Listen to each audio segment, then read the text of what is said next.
이스라엘 역사에서 빼놓을 수 없는 가장 중요한 사건 중에 하나를 꼽으라면 출애굽 사건을 꼽을 수 있습니다.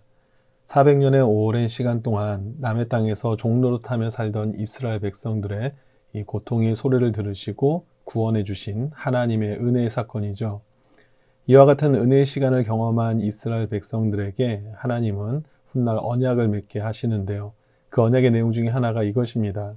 출애굽기 21장 2절의 말씀인데요. 내가 히브리 종을 사면 그는 6해 동안 섬길 것이요 7째 해에는 몸값을 물지 않고 나가 자유인이 될 것이며. 무슨 말입니까? 히브리인을 종으로 삼았을 경우에 7년째가 되면 자유롭게 풀어주라는 것입니다. 사실 원칙적으로는 히브리 동족을 종으로 삼지 않게 되어 있습니다. 하지만 가난과 빚으로 인해서 어쩔 수 없이 본인 스스로 종의 신분을 자청하기도 하고 혹은 팔려가게 되는 상황으로 인해서 종이 되는 그런 경우들이 발생하게 되었습니다.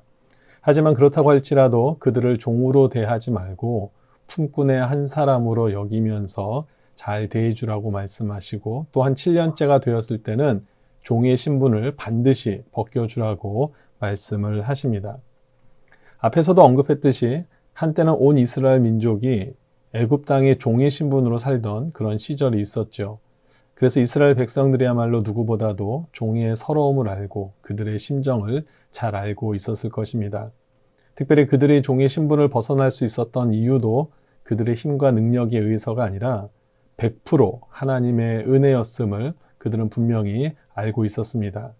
따라서 하나님께서 그들과 맺으신 이 언약의 의미가 무엇인지를 그들은 너무나도 잘 알고 있었을 것입니다. 하지만 그 결과는 어땠습니까? 본문 14절을 보니까 너희 선조가 내게 순종하지 아니하며 귀를 기울이지도 아니하였느니라. 그렇습니다. 결코 순종하지 않았다라는 것인데요. 그런데 놀라운 일이 벌어집니다. 오늘 15절 말씀을 보니까 선조들도 순종하지 못했던 일을 시드기야 왕 때 와서 실행하게 되었다는 것이죠. 그런데 더 놀라운 일은 이 결정과 실행이 오래가지 않아서 다시 번복되어서 원점으로 돌아가게 된 것입니다. 그렇다면 과연 시드기야 왕과 이스라엘 백성들에게는 어떤 일이 일어났길래 이렇게 어렵게 결정하고 실행했던 일들을 손바닥 쥐듯이 다시 돌려놓았던 것일까요? 그동안 이스라엘에 대한 하나님의 경고가 끊임없이 선포되고 있었습니다. 하지만 이 사실을 심각하게 받아들이는 사람은 선지자를 비롯한 소수의 사람뿐이었습니다. 하지만 심판의 내용이 현실로 다가오자 시드기야 왕은 어떻게 해서든지 하나님께 선처를 구할 방법을 모색하기 시작합니다.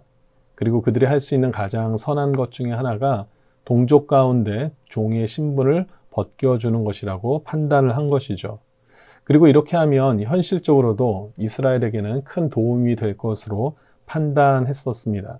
왜냐하면 종의 신분으로 전장에 나가는 것보다는 종의 신분을 풀어주어서 전쟁에 보내는 것이 사기 진작에도 좋을 것이고 또 전쟁을 대하는 태도 또한 달라질 것이 분명했기 때문입니다. 또한 당시 전쟁으로 인해서 식량 조달도 어려움이 있었을 텐데 이때 가정 안에서 종의 숫자를 줄이는 것 또한 주인 입장에서는 매우 유익한 일이었기 때문에 그렇게 한 것입니다. 이른바 일석이조 이상의 효과를 기대하면서 이 일들을 행한 것이죠. 그리고 실제로 그들이 기대했던 것과 같이 바벨론이 잠시 동안 예루살렘의 포위를 풀고 한 걸음 뒤로 물러나는 상황이 발생하게 되었습니다. 그럼 이때에도 계속해서 겸손히 하나님을 의지하고 하나님의 말씀대로 뜻대로 살아갔으면 좋았을 텐데 그들은 곧바로 하나님 앞에서 맺은 언약을 파기하고 다시 종들을 잡아들임으로써 자신들의 유익을 구하는 일에 매진하게 된 것이죠. 결국 하나님께서는 이들에 대한 징계를 내리시게 되는데요. 17절 말씀입니다. 너희가 나에게 순종하지 아니하고 각기 형제와 이웃에게 자유를 선포한 것을 실행하지 아니하였은즉 내가 너희를 대적하여 칼과 전염병과 기근에게 자유를 주리라. 여호와의 말씀이니라. 여기에서 매우 특별한 표현을 우리가 발견하게 됩니다. 자유를 선포하였지만 제대로 실행하지 못하였기 때문에 오히려 재앙들로 하여금 자유를 주어서 이스라엘을 해하도록 하시겠다는 것입니다. 쉽게 말하면 하나님께서는 이제 더 이상 그들을 재앙 속에서 보호하지 않으시겠다라는 겁니다. 이 칼과 전염병과 기근에 의해서 이 남유다가 멸망당하는 것을 그대로 내버려 두시겠다라는 것이죠. 사실 이것처럼 무서운 징계는 없습니다. 우리는 이러한 징계로부터 반드시 벗어나야 합니다. 그러기 위해서 저와 우리 모든 성도님들께서 이것 하나를 꼭 기억하셨으면 합니다. 온 우주 만물은 하나님의 손에 의해 움직인다라는 사실이죠. 하나님의 징계 내용이 22절에도 나와 있는데요. 여기에 보니까 내가 그들에게 명령하여 이 성읍에 다시 오게 하리니 그들이 이 성을 쳐서 빼앗아 불살을 것이라. 무슨 말입니까? 예루살렘을 에워쌌던 바벨론이 잠시 물러났죠.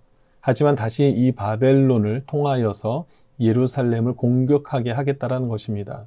그리고 이 예루살렘을 쳐서 불사르게 하시겠다라는 것이죠. 다시 한번 질문을 드립니다. 이 모든 상황이 누구에 의해 진행된다는 것입니까? 네, 그렇습니다. 하나님입니다. 그런데 남유다 시드기야 왕을 비롯한 국가의 관리들은 이 모든 상황을 국제 정세의 흐름 가운데 이해하고 판단하고 있었던 것입니다. 따라서 한쪽으로는 하나님을 의지하는 것처럼 보였지만 어느 순간에도 그들은 하나님을 배신할 수 있었고 또한 세상의 권력의 흐름에 맡기고 의지하는 어리석은 모습을 보일 수밖에 없었던 것입니다. 오늘날도 마찬가지죠. 세계를 움직이는 힘이 미국과 중국에 있는 것처럼 보입니다. 그리고 실제로 이들의 힘은 막강하고 그렇게 영향력을 발휘하고 있습니다. 하지만 성경시대에도 마찬가지였죠. 성경시대 강국대국이었던 애굽, 아수르, 바벨론, 바사 등의 모든 나라를 움직이신 분이 하나님이셨던 것처럼 이 시대에도 하나님께서는 모든 열방을 주관하심으로 하나님의 일을 행하시는 줄 믿습니다. 우리가 이 사실을 기억할 때만이 비로소 우리가 세상의 권력에 의지하거나 두려워하지 않게 되고 오직 여호와 하나님을 두려워하고 그분을 경외하며 그분의 말씀을 내 삶의 중심으로 세우게 되는 것입니다.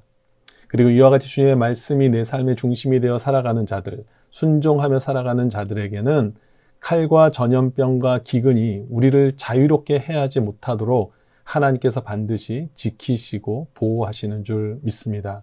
오늘도 그 하나님의 능력 안에서 승리하시고 두 주님 앞에 영광 올려드리는 귀한 삶을 사시는 우리 모든 성도님들 되시기를 주님의 이름으로 축원드립니다. 아멘.